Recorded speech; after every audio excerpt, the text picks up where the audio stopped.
Tahun ajaran baru 2022-2023 di Provinsi Bali sudah dimulai sejak hari Senin, 11 Juli 2022.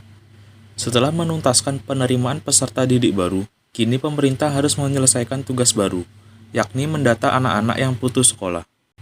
Kepala Dinas Pendidikan Pemuda dan Olahraga Buleleng, Imadi Astika mengungkapkan, perhatian mereka kini dipusatkan pada partisipasi siswa di jenjang SMP.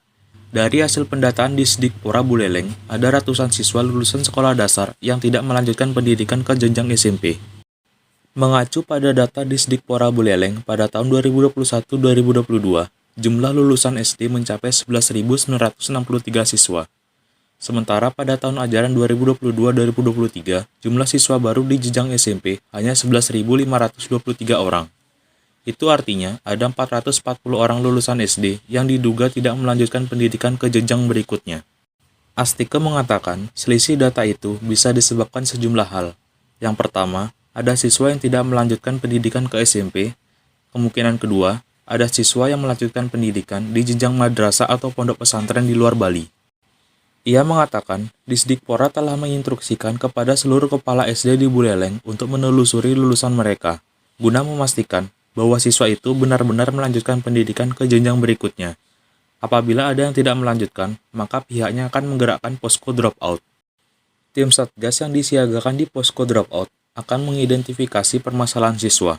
Selanjutnya, masalah itu akan dipecahkan dengan harapan siswa itu dapat melanjutkan pendidikannya. Sebanyak 92 orang lulusan SD di Buleleng diduga tak melanjutkan pendidikan ke jenjang SMP. Data itu berasal dari hasil identifikasi sementara yang dilakukan oleh Kepala SD dan Koordinator Wilayah di seluruh Buleleng.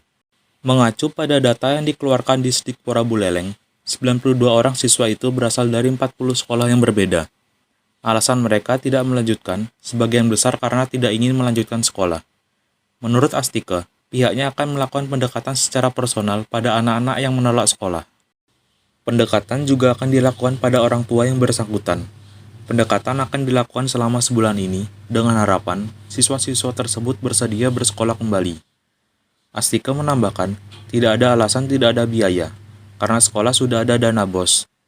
Tapi kalau ada masalah lain, seperti uang transport, tidak punya biaya untuk seragam, tim Satgas akan mencari solusi lewat bantuan dari pihak ketiga.